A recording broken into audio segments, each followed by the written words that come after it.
Hey guys, what's up and welcome back to the channel. I want to discuss financial minimalism and how adopting this approach can make you a happier and wealthier person. Consumerism is at the center of modern American society. Enter modern capitalism, the buy it culture. It's a well-oiled machine whose purpose is to get us to spend as much as we can. A society where our low expenditure efforts are cut short. Buy. That's the end result they want. And so we ask ourselves, when does it stop? Is there an end to this? Am I happy with everything I have? Does this endless loop of self-satisfaction by the acquisition of goods truly satisfy my needs? If these questions have ever crossed your mind, then you're not alone. So let's exit modern capitalism and enter minimalism.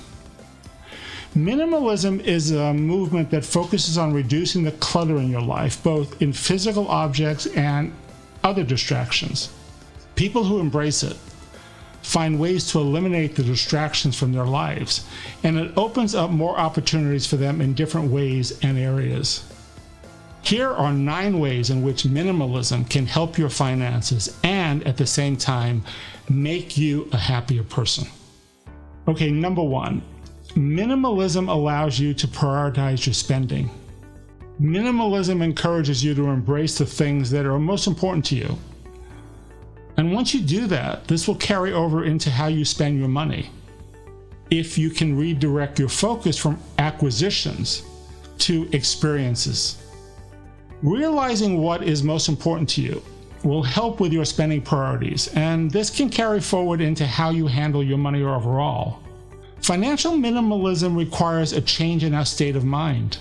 It requires honesty and the ability to look at each purchase and ask ourselves, does this add value to my life? And if not, do I need it? It's a state of mind, a way of living, a philosophy that applies to every aspect of our lives.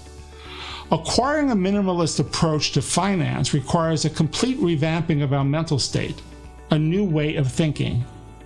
Value can be interpreted in many ways. Does this item have a useful purpose? Does it bring joy into my life? Does it represent fulfillment? If the answer is yes, then these purchases are probably acceptable under the minimalist mindset. Okay, number 2, you need to set a timeout.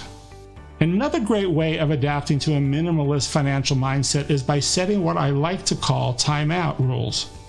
These are specific lengths of time that I must give myself before making any purchase. For example, let's say you're surfing the web and seeing an advertisement for a clothing piece you like. You feel that impulse inside you. Your mind quickly jumps into fantasy. You imagine yourself at this fancy party, or imagine how good you'll feel when you look at how handsome it makes you look in the mirror. Well, doing this will give a time out from the pull of must-have now. If you wait and then see how you feel in a few days, you might decide to do the purchase or just nix it. At a minimum, it will give your body and mind time to absorb what you're doing and gather all of the pros and cons. Okay, number 3, you might find that you even need less room in your life. When you practice minimalism, you will have the opportunity to plan on what you have and whether you should get rid of some of those purchases. You might need less room to store everything you have that you collected over the years. And as you begin to clear out some of your things, you may find that you can save money by moving to a smaller place. Not only will this save on your rent or mortgage payments, but it can save you on utilities and free up even more money to spend on the things that are most important to you. Okay, number 4, minimalism gives you focus when it comes to financial goals and budgeting. Minimalism is about practicing mindfulness in your life. This can benefit you as you begin budgeting and setting your financial goals. Budgeting is a spending plan based on your current priorities. As you discover what is most important to you, it becomes easier to decide when and how to spend your money. It can also help you see areas where you need to change the way you handle your money. like the amount that you pay in interest each month on various loans or credit cards. Number 5, focus on getting out of debt and living debt-free. One way to simplify your life is to focus on getting out of debt. Many people begin by paying down their consumer debt and choosing only to have a credit card to handle emergencies. Getting rid of debt opens so many doors and gives you the freedom to leave a job if you want to, that you don't like, or take a year off to travel. If you don't have additional monthly payments, it's much easier to explore and do things that are most important to you. And number 6, consider selling items as you free yourself of them.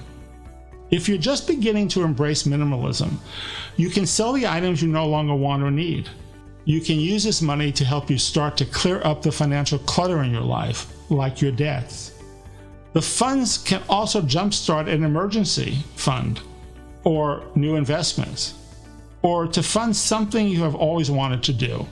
As you rid yourself of the clutter in your life, you can use the money to clear up your financial mistakes also.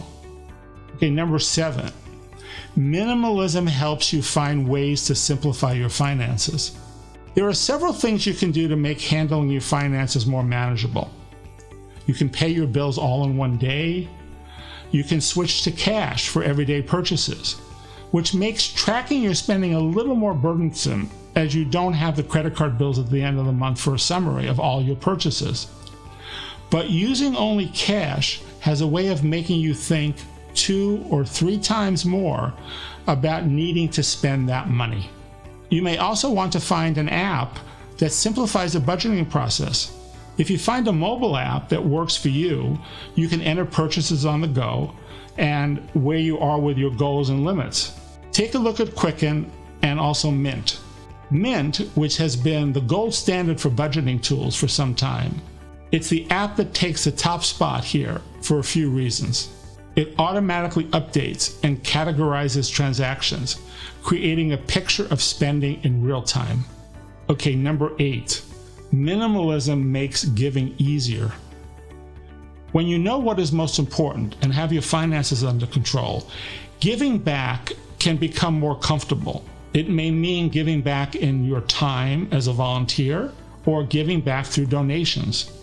When you practice minimalism, it's easy to recognize what you can give. It makes shifting your priorities easier when needed. Okay, number 9. Finally, one of the most critical steps to adopt a minimalist approach to finance is embracing and finding joy in minimalism's benefits. Minimalism is definitely not for everyone. However, to most, discovering its financial and well-being benefits would prove to outpace any of its limitations. Learning to indulge in the simplicity is much like appreciating the accentuated taste of a delicacy, where more is not more and less tends to be all that's needed. It's like eating a portion of sweets, but not so much that the sugar overwhelms your senses. To find joy in minimalism means finding real pleasure in the lack of clutter in our lives. And it's by appreciation of this process that we can become the ultimate financial minimalist. I've covered the top 9 ways I think you could start thinking about how minimalism can help your finances and your life. Having more always doesn't make you happier. Well, I hope all of you enjoyed this video. I'd love to know more about what you think about minimalism. Is this something you already practice or something that you might consider practicing? Please leave your comments down below. Your opinions are important to me and they help me create better content for the channel. Helping others grow financially is my passion, and I hope to help you and provide as much value as possible with my content.